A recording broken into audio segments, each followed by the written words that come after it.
Hello students, आज मैं आप लोगों के लिए लेके आया हूँ क्वेश्चन नंबर 12 बल न्यूटन के गति के नियम चैप्टर का।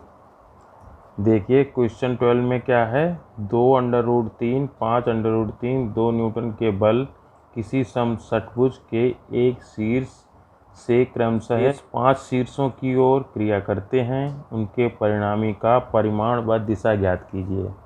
तो सबसे पहले हम एक समषट्भुज बना लेते हैं, ठीक है।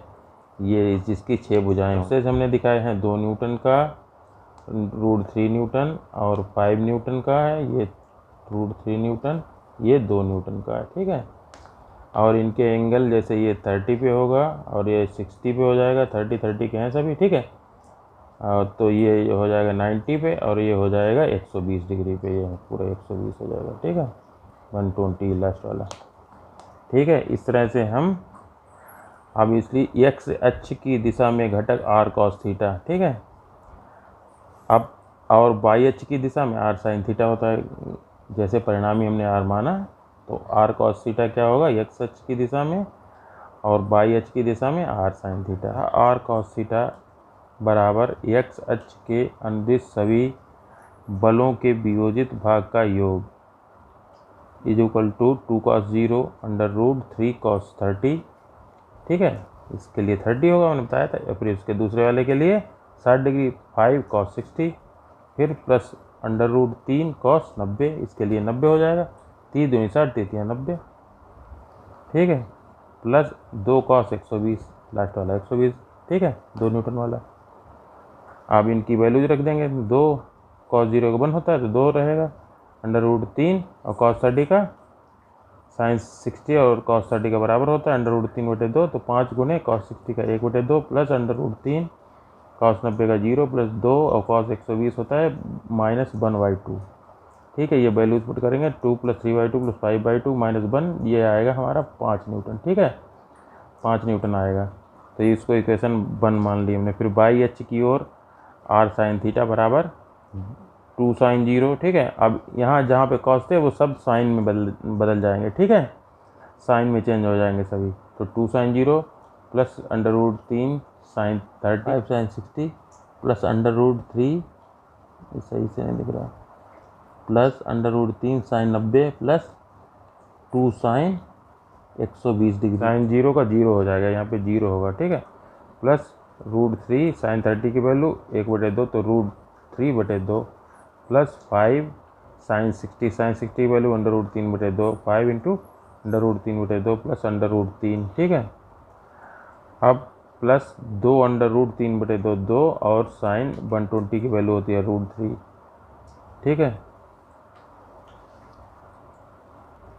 तो देखिए sin 0 का 0 हो जाएगा, √3 और sin 30 का 1/2, तो √3/2 प्लस 5 इंटू √3/2 प्लस √3, ठीक है, plus 2 into √3/2 two r sin theta बराबर 4√3 प्लस √3 बराबर 5√3 न्यूटन, ठीक है।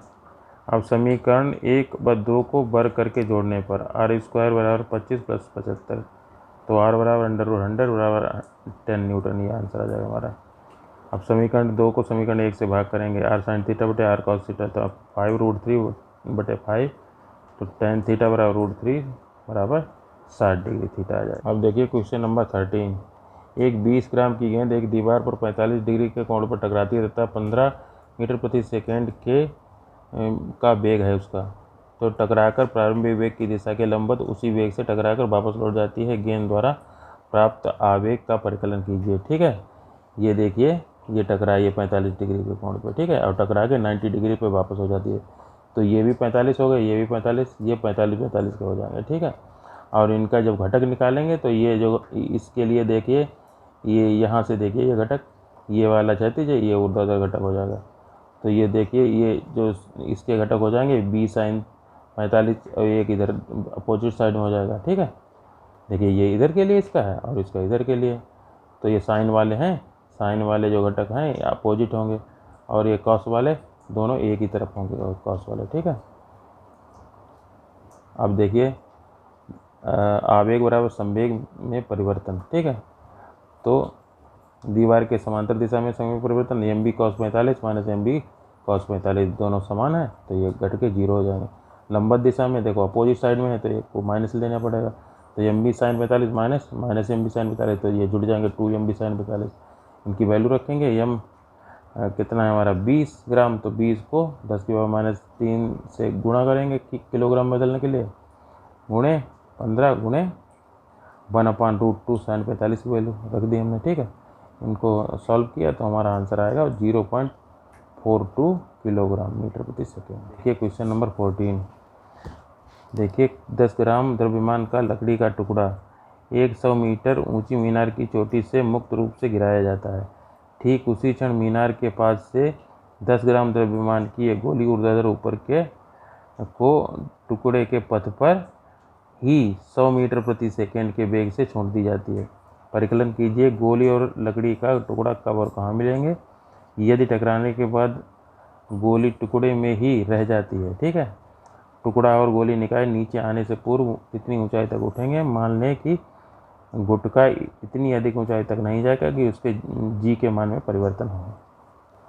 देखिए इसके लिए हमने एक चित्र बनाया है, ये मीनार है, ठीक है, मान लिया यहाँ पे टकराते हैं, ठीक है, तो ये एच ऊंचाई पर टकराते हैं, तो ऊपर से कितनी ऊंचाई बचेगी कि पूरी 100 है, तो 100 माइनस एच बचेगी। ठीक है, तो हमने इसके लिए हमने ये फार्मूला लगाया है, न्यूटन सेकंड लॉ, एच बराबर U T minus half G T square. H बराबर यू है 100 टी माइनस हाफ जी 10 है इंटू टी स्क्वायर, 2 5 या 10, तो एच बराबर 100 माइनस 5 टी स्क्वायर। फिर गुटके के लिए अब ये 100 माइनस एच है, 100 माइनस एच बराबर हाफ जी टी स्क्वायर, ठीक, यू 0 हो जाएगा मुक्त रूप से गिरने पर।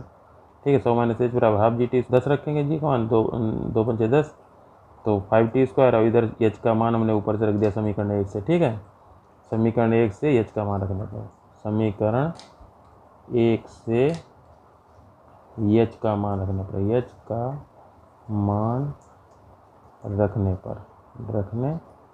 पर, ठीक है, तो ये वैल्यू हमारी आएगी 100 minus 100 T plus 5 T square minus 5 T square, इधर जाएगा तो माइनस का हो जाएगा, तो ये कट जाएंगे। 100 टी बराबर 100, तो टी बराबर 100/100 बराबर 1 सेकंड। फिर इसका टी का मान समीकरण 1 में रखने पर, तो एच बराबर 100 into 1 minus 5 into 1 square, 100 minus 5 बराबर 95 मीटर। ठीक है, तो ये यहाँ से लेकर 95 यहाँ तक 95 मीटर की ऊंचाई पर ये मिलेंगे लकड़ी का गुटका और गोली। तो अब ऊपर की कितनी बचेगी 95 प्लस 5, तो ये लकड़ी का गुटका कितना चलेगा 5 सेकेंड वाला, कि गोली जो है लकड़ी के गुट में लग जाए और उसमें फंस जाए, तो फिर दोनों का संयुक्त रूप से निकाय बन जाएगा, तो वो कितनी ऊंचाई तक जाएगा। ठीक है, तो गोली का वेग v डैश हमने मान लिया u माइनस जी टी, तो 100 माइनस 10 इंटू 1 सेकेंड है, तो 100 माइनस 10 बराबर 90 मीटर प्रति सेकेंड। ठीक है, तो गोली का वेग कितना हो जाएगा 90 मीटर प्रति सेकेंड। और गुटके का मान लिया b बराबर u प्लस जी टी, नीचे की ओर की गति है, तो 0 बराबर 10 इंटू 1 बराबर 10 मीटर प्रति सेकेंड। ठीक है, तो लकड़ी का गुटका कितने से चलेगा 10 मीटर प्रति सेकेंड से।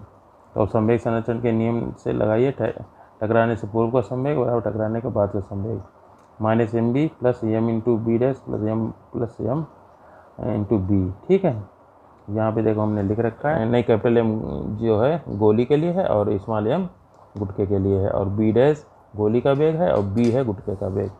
ठीक है, इस तरह से हम इसमें वैल्यू पुट कर देंगे सब।